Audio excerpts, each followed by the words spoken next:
Hello everyone, कैसे हैं आप सब? कैसे चल रही है आप सबकी तैयारी? आई होप आप सबकी तैयारी बहुत अच्छी चल रही होगी। तो आज की इस वीडियो में हम बात करने वाले हैं आरओ एआरओ की लास्ट 20 डेज में क्या गलतियां नहीं करनी है। ठीक है, क्या गलतियां नहीं करनी है, पढ़ना क्या है, ये तो सभी को पता चल गया होगा। अब लास्ट के 20 डेज हमें क्या करना है? सबसे पहला क्वेश्चन जो आप लोग के बार बार कमेंट सेक्शन में भी देख रही हूँ मैं, शॉर्ट्स पे भी मेरे और लोगों के चैनल पे भी आ रहा है कि बहुत घबराहट हो रही है, ऐसा लगा पढ़ा हुआ भूल जा रहे हैं, कुछ याद नहीं है। ये बंधु परेशान होने की ज़रूरत नहीं है, ये समस्या आप ही के साथ नहीं है, सबके साथ है, इवन मेरे साथ भी है। और आज सुबह से वो वीडियो थोड़ा सा शूट कर लिया क्योंकि थोड़ा सा भी मुझे लगा कि थोड़ा सा समय मिल गया है, तो आज तो एक वीडियो शूट करके डाल देते हैं। तो आरओ में इसमें बात करेंगे। सबसे पहले आपको क्या करना है, आप करंट अफेयर की आई दृष्टि आ चुकी है मार्केट में, उसको उठाइए और रिवाइज कर डालिए। दिसंबर 2022 में क्वेश्चन कम आए थे, बट ऐसा नहीं है कि वो बुक अनुपयोगी है, अनुपयोगी नहीं है। और जो बाकी आपने शॉर्ट नोट्स अपने बना रखे होंगे करंट अफेयर के, मंथली या जैसे भी करके आपने, आप उसको बस रिवाइज करिए। नए रिसोर्सेज की तरफ बिल्कुल नहीं जाना, इसीलिए मिस्टेक बिल्कुल नहीं करिएगा। आप कुछ मत करिए, घटना चक्र, आई दृष्टि और अपनी जो बनाई हुई नोट्स है उनको रिवाइज कर लीजिए। और आर्थिकी का सेक्शन तैयार करना है, तो आर्थिकी के लिए भी मार्केट में आ चुकी है, उसमें आपका बजट है, आर्थिक समीक्षा है, कृषि का डेटा वगैरह है, मिनरल डेटा है, बाकी सबकी चीज़ें उसमें दे रखी है। आप उसको एकदम रट डालिए, घोल के पी डालिए, उससे बाहर क्वेश्चन नहीं जाने वाले।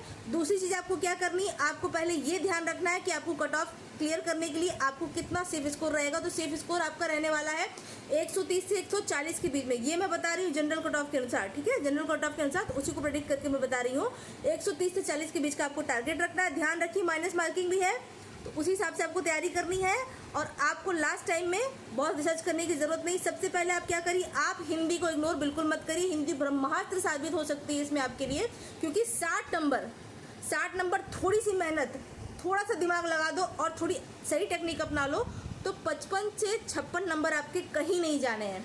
क्योंकि आप हिंदी में ज़्यादा स्कोर कर लोगे तो आपको जीएस में बर्डन कम रहेगा। ठीक है, इस चीज़ को याद रखिएगा। और दूसरी बात, आप जो मान लिया 130 का आपने टारगेट रखा, आप 56 से 57 नंबर इधर ले आए, तो आपको सिर्फ 60 प्लस लाना है। बट इस चीज़ का भी ख्याल रखिए कि माइनस मार्किंग भी है, इसीलिए हिंदी में ज़्यादा से ज़्यादा स्कोर करने की कोशिश करिए। अब आते हैं नेक्स्ट जीएस के सेक्शन पे। जीएस के सेक्शन में आपको क्या करना है, सबसे पहले आप रिवाइज करिए। सबसे पहले आपको क्या करना है, नंबर 1 पे आपको करंट अफेयर हो गया, हिंदी हो गया। जीएस में नंबर 1 पे आपको ज्योग्राफी रखनी, Indian and world geography. World geography के क्वेश्चंस बहुत आते हैं। ठीक है, वर्ल्ड ज्योग्राफी के क्वेश्चन बहुत आते हैं, तो अगर इंडियन को भी इग्नोर नहीं करना, दोनों पढ़िए। दूसरे नंबर पे आप जाइए साइंस के सेक्शन पे, उसको रिवाइज करिए। तीसरे नंबर पे आप जाइए हिस्ट्री, और हिस्ट्री में सबसे ज़्यादा ध्यान हमको किस पे देना है, हमको देना है मॉडर्न हिस्ट्री और इंटरनेशनल मूवमेंट और मेडवल हिस्ट्री पे। प्रीवियस ईयर का क्वेश्चन उठा के देख लीजिए किस प्रकार के क्वेश्चन है, आपको पता लग जाएगा। ठीक, उसके बाद चौथे नंबर पे हम रखते हैं पॉलिटी को, उसके बाद और 5वें नंबर पे हम रखेंगे यूपी स्पेशल। यूपी स्पेशल को इग्नोर नहीं करिएगा। यूपी स्पेशल एक ऐसा सब्जेक्ट है, अगर आप यूपी से बिलोंग करते हैं, पहले भी आपने परीक्षाएं दे रखी हैं, तो यूपी स्पेशल पढ़ने में आपको कोई कठिनाई नहीं आने वाली है। चौथी चीज़ जो बहुत इंपॉर्टेंट है, एक उसमें जो सेक्शन है प्रीलिम्स में रीजनिंग और मैथ्स का, बहुत से अभ्यर्थी ऐसे होंगे जिनकी रीजनिंग अच्छी नहीं होगी, जिनकी मैथ्स अच्छी नहीं होगी, कुछ होंगे जिनकी दोनों अच्छी है, तो वेल एंड गुड। नहीं है आपकी मैथ्स अच्छी, तो लास्ट के 20 डेज में आप मैथ्स पे मत वर्क करिए। आपको लास्ट के 20 डेज में स्मार्ट स्ट्रेटजी अपनानी है, तो आपको करना क्या है, आप रीजनिंग पे वर्क करिए। 10 से 15 क्वेश्चन आते हैं, 10-15 नंबर बहुत होते हैं, कुछ नहीं करना है इसके लिए। पीवाईक्यू उठाइए, देखिए पीवाईक्यू में कैसे क्वेश्चन आए हैं, उन टॉपिक्स को लगा लिए। उसमें भी दिक्कत आती है तो यूट्यूब पे भैया बहुत तेरी क्लासेस पड़ी हुई हैं, उनकी हेल्प आप लीजिए, आपका आराम से क्लियर हो जाएगा। अब चौथी और मोस्ट इंपॉर्टेंट चीज़ रिवीजन के लिए, घटना चक्र के लिए मैं आपको पहले बता दे रही हूँ। घटना चक्र अब तक 2 से 3 बार तो सबने रिवाइज कर ली होगी, नहीं भी की, जिसने 1 ही 2 बार की है, तो उसके लिए टेक्निक क्या है, आप जब रिवीजन करने जाते हैं, सबसे पहले अगर आप एक बार रिवाइज किए, क्वेश्चन नहीं आ रहा, उस पर 1 स्टार बनाइए।